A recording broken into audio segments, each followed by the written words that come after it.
Bismillahirrahmanirrahim. Assalamualaikum warahmatullahi wabarakatuh. Alhamdulillahilladzi ja'ala al-Islam syari'atan lil muslimin wassalatu wassalam ala sayyidina Muhammadin wa ala alihi wa sahbihi ajma'in, amma ba'd. Para saudaraku yang insyaallah saudara mendengar Allah Subhanahu wa taala dimanapun kalian berada, segala puji bagi Allah Subhanahu wa taala yang telah menjadikan kita sebagai umat pilihan, yaitu umatnya Nabi Muhammad sallallahu alaihi wasallam.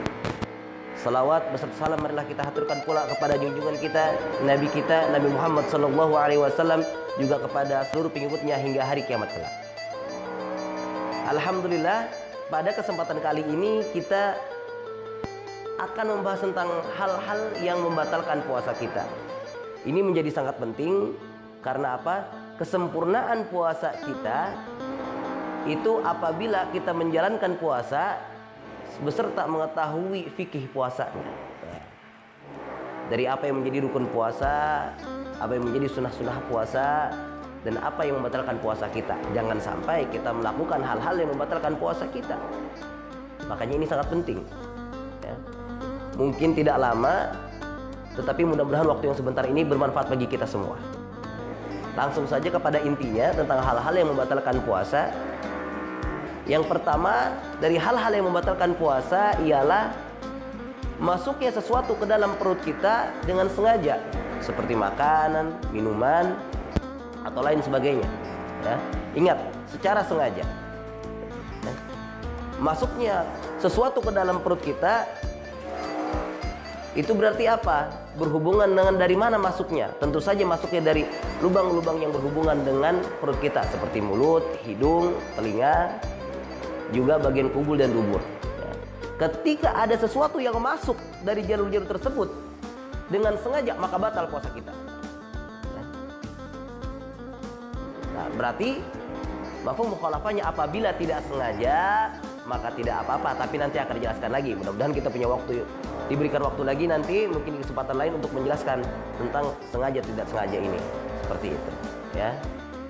Mungkin akan saya jelaskan secara singkat ya. Contoh, apabila seseorang, ini yang biasa terjadi di kalangan kita nih ya, lagi puasa, lagi kerja atau jalan ke pasar, tiba-tiba ngelihat es, lupa lagi puasa, akhirnya dibeli es, diminum sama dia. Lupa ini termasuk sesuatu yang tidak sengaja, maka tidak membatalkan puasanya. Tapi kalau secara sengaja dia memang beli es dan sengaja diminum ya kan, maka batal puasanya. Nah, simpelnya seperti itu. Lalu hal yang kedua yang membatalkan puasa ya adalah memasukkan obat dari jalan kubul atau dubur. Ini mungkin berkaitan dengan yang banyak ditanyakan oleh ibu-ibu biasanya ini. Bagaimana kalau misalnya saya suntik KB di bulan Ramadan, atau yang sekarang sering terjadi ini vaksin. Apa hukumnya vaksin di bulan Ramadan, ya kan? Apakah boleh nih suntik vaksin di bulan Ramadan? Apalagi yang mau mudik. Ini yang mau mudik, misalnya baru 2 kali, perlu booster, atau yang baru 1 kali, mau kedua kalinya, ketiga kalinya, ya.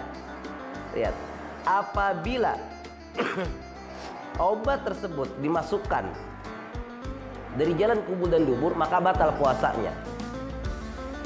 Tapi apabila dimasukkan di lain jalur tersebut, di lain jalur tadi, contoh misalnya disuntikan di tangan atau disuntikan di bagian paha ya, maka tidak membatalkan puasanya ya. Ini kembali ke pertanyaan, apabila disuntik atau diinfus bagaimana? Kalau hal yang dimasukkan ke dalam tubuh kita itu lewat suntikan atau infusan adalah obat, maka tidak batal puasa. Tapi apabila yang dimasukkan adalah makanan atau pengganti makanan, maka batal puasanya. Seperti itu ya. Lalu hal ketiga yang membatalkan puasa kita adalah muntah secara sengaja. Nah, muntah secara sengaja, contohnya dia masukin tangannya ke dalam mulut sehingga enek keluar muntahnya. Nah, itu muntah secara sengaja, itu batal puasanya. Tapi kalau contoh misalnya dia berpergian jauh, di mana memang jalannya goyang, mobilnya goyang, kan, sehingga dia mual dan muntah, tidak apa-apa. Kenapa? Muntahnya tidak sengaja, seperti itu. Atau dia tidak sengaja melewati jalan yang memang bau bangkai, ya kan, seperti tempat pembuangan sampah atau sebagainya, sehingga dia muntah, tidak apa-apa. kecuali dengan sengaja dia lagi pengen muntah, dicari bangkai sama dia, dicium. Nah, itu termasuk sengaja. Seperti itu. Jadi sengaja atau tidak sengajanya yang tahu kita, ya. Yang tahu diri kita. Jangan sampai ketika kita melakukan hal itu secara sengaja maka batal puasa kita. Seperti itu.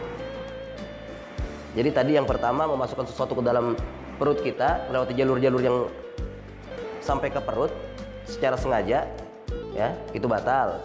Yang kedua tadi memasukkan obat dari jalur kubul atau dubur, ya, itu batal. Nah, yang ketiga muntah secara sengaja. Nah, kita masukin ke keempat.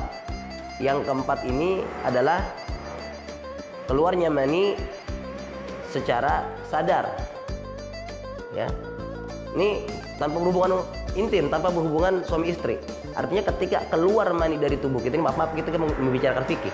Ketika membicarakan fikih memang harus terang-terangan, ya. Ketika mani keluar dari tubuh kita dalam keadaan kita sadar, ya, maka batal puasa kita, baik keluarnya disengaja atau tidak disengaja, ya. Apalagi disengaja pasti batal, ya. Lalu bagaimana kalau keluar dalam keadaan kita tidur? Maka tidak apa-apa, karena kita dalam keadaan tidak sadar. Maka ketika seseorang tidur di siang hari bulan Ramadan, lalu dia bermimpi basah, keluarlah air maninya, maka tidak batal puasa, ya.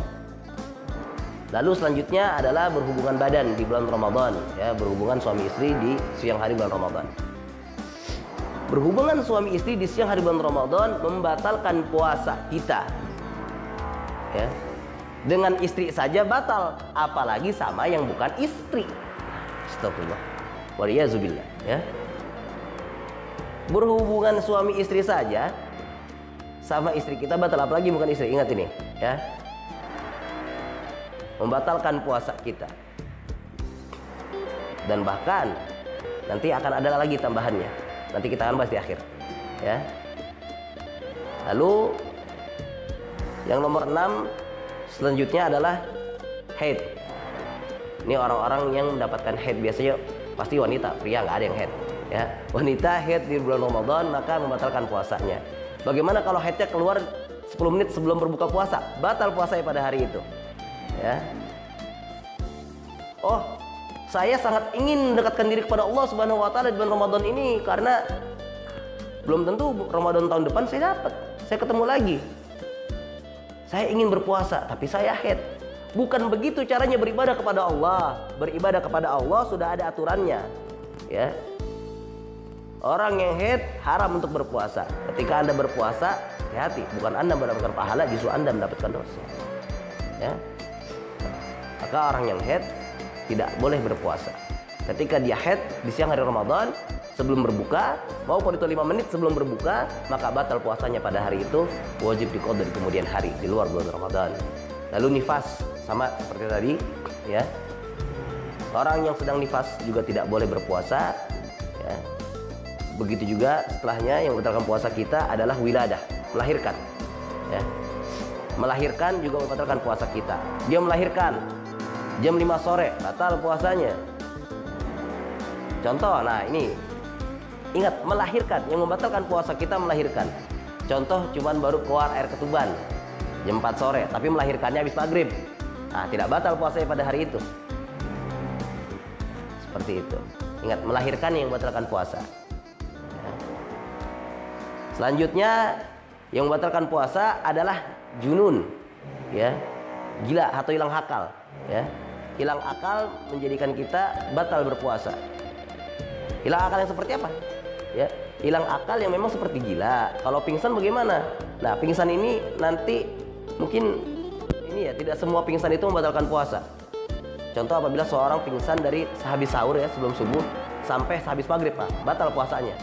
Tapi kalau dia pingsan di siang hari Ramadan, di tengah hari Ramadan, ya, bangun lagi habis maghrib, nggak apa-apa, masih sah puasanya. Atau dia pingsan dari sehabis sahur lalu sempat bangun pada siang hari, ya, sempat berpuasa dia, lalu pingsan lagi entah dengan sebab apa, maka masih sah puasanya, tidak batal.